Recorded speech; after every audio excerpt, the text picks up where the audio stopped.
Президенти Федерацияи байналмилалии футбол Джани Инфантино ва президенти Конфедерацияи футболи Осиё Шайх Салмон бин Иброҳим Ал-Халифа зимни сафари худ ба Тоҷикистон аз маҷмӯаи фарҳанги фароғатӣ Кохи Наврӯз, ки бо услуби меъмории миллӣ сохта шудааст, дидан карданд.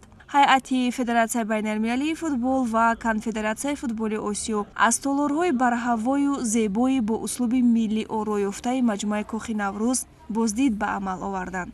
меҳмонон аз шукӯҳи кох мафтун гардида, аз маҳорати ҳунармандони боистеъдоди тоҷик дар ҳайрат монданд. маҷмӯаи фарҳангии фароғатии Кохи Наврӯз дар масоҳати 40 000 метри мураббаъ доман густурдааст. кох бо санъати волои тоҷикӣ, гаҷкорӣ, оинабандӣ, наққошӣ, кундал, кандакорӣ, сангтарошӣ ва чӯбкории ҳунармандони тоҷик оро ёфтааст.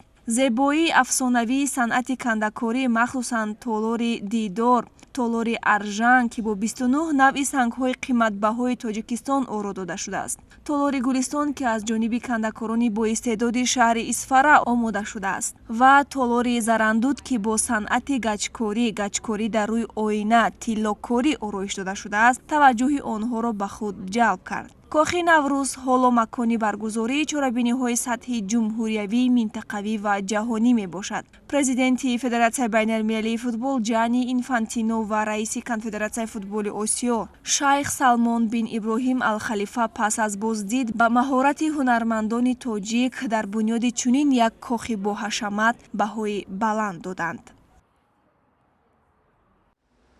ҳамзамон президентҳои Федератсияи футболи Тоҷикистон Рустами Эмомалӣ ва Федератсияи байналмилалии футбол Джани Инфантино аз ҷараёни корҳои сохтмонии Маркази техникии Федератсияи футболи Тоҷикистон дидан карданд. Маркази техникии Федератсияи футболи Тоҷикистон дар ҳудуди ноҳияи Варзоб дар километри 40 шоҳроҳи Душанбехуҷанд бунёд шуда, ҳамчун макони тамринии дастаҳои мунтахаби Тоҷикистон пешбинӣ шудааст. Маркази техникии Федератсияи футболи Тоҷикистон аз меҳмонхона, маркази тиббӣ, майдонҳои тамринӣ бо сабзаи табиӣ ва сунъӣ, майдони футзали болопӯшида ва ғайра иборат аст.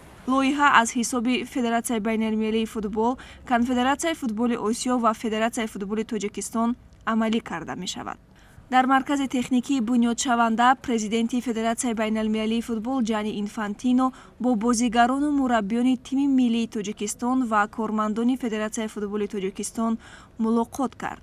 узви тими миллии кишвар Манучер Ҷалилов ба президенти Федератсияи байналмилалии футбол пироҳани тими миллии Тоҷикистонро таҳти рақами 9 тӯҳфа намуд. дар фарҷом Джани Инфантино таассуроти худро аз боздид ба Тоҷикистон чунин иброз намуд. таманниёти ман барои кулли дӯстдорони футболи тоҷик чунин аст. тоҷикистон кишвари афсонавӣ мебошад. ин ҷо бозигарони боистеъдод хеле зиёд ҳастанд. федератсияи футболи шумо корҳои бузург карда истодааст. дастаҳои футболи Тоҷикистон рушд ёфтанд. дар тамоми қаламрави ҷумҳурӣ ба футболбозӣ машғул шавед ва аз футбол ҳаловат баред. фифа ба шумо умед дорад.